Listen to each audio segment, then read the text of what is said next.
Absolutely pathologically controlling behavior, masquerading as affection. I will always come for you, no matter what. Spoken like a true stalker moments after, presumably installing spyware. Whoa, whoa. Hold your horses. Maybe the guy just really likes maps. And knowing where his lady and her other dude's incoming baby are at all times. Totally normal stuff. Welcome back to Heart Book Radio, where nuance goes to die.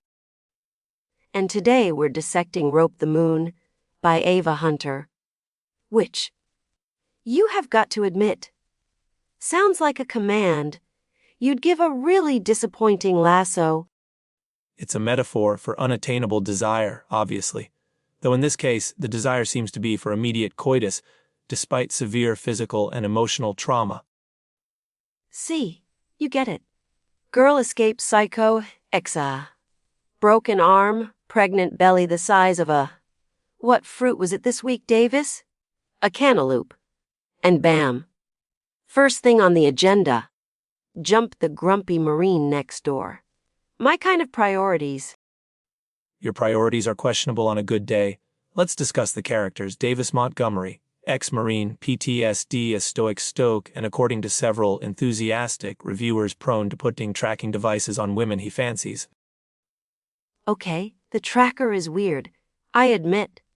That's like my cousin Barry borrowing my car keys and then somehow knowing I went to Brenda's bingo bonanza instead of fixing his sink. Creepy.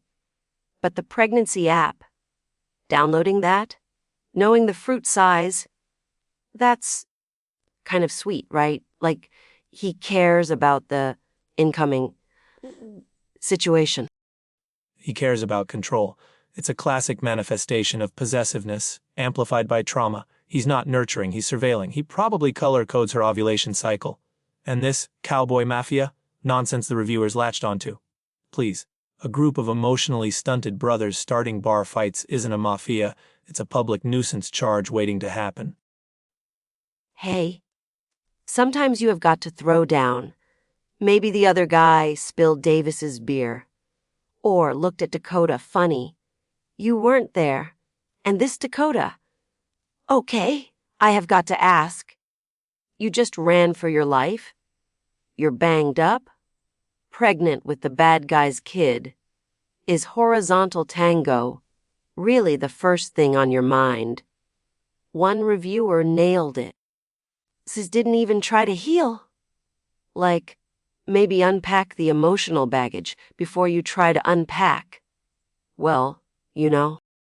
While her immediate romantic focus post-trauma is jarring, one could argue it's a coping mechanism, a desperate grasp for normalcy or intimacy after profound violation, or perhaps the author simply needed to accelerate the plot past the inconvenient healing process.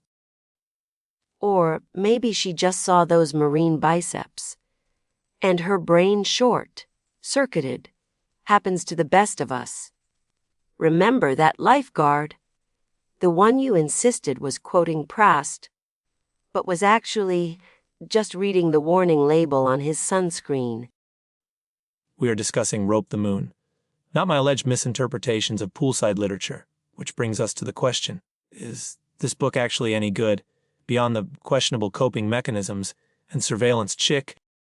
Well, some folks online are calling it the best book of the year. Infinity stars. They want to move to Montana and find their own morally gray cowboy with killer tendencies.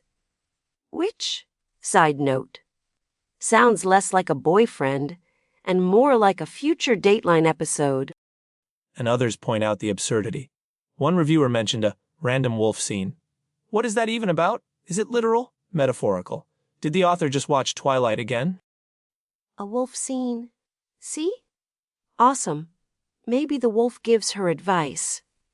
Or maybe Davis wrestles it. That's way better than your stupid whale symbolism in Moby Dick. That whale was just a big fish. Get over it. It was a mammal and a complex literary device representing, oh, why do I bother? Look, the book tackles serious themes: domestic violence, PTSD, or small-town judgment. The sister, Fallon, sounds like a highlight fairy, protective. There's potential for substance there. Potential. Potential for what? More tracking devices? The ex showing up? Bar fights? Okay, the bar fights sound good. But mostly it sounds like a Lifetime movie written by someone who thinks Yellowstone is a documentary and stalking is a love language. One review said, "Sometimes cupcakes and cowboys are all a girl needs." Yeah. Maybe skip the cowboy. Who knows your GPS coordinates better than you do?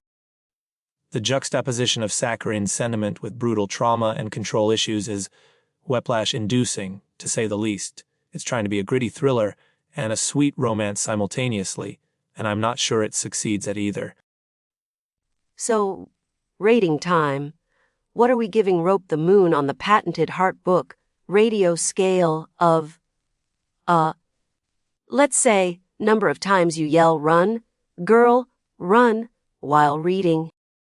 Given the tracking device, the immediate post-trauma seduction attempts, and the general air of impending disaster, I give it a solid 8 out of 10 run girl runs. It's compellingly problematic. Problematic is right. I give it 2 out of 10 run girls, because honestly, the chaos sounds kind of fun. No, wait, the tracker. The weird fruit facts. Okay, 7 out of 10. Yeah, high entertainment value, 0 cents. Utterly contradictory. That's the point. Keeps them guessing. All right, folks, that's all the time we have. Join us next week when we tackle the literary enigma that is My Hamster, the Secret Agent. Is Herbert just hoarding sunflower seeds?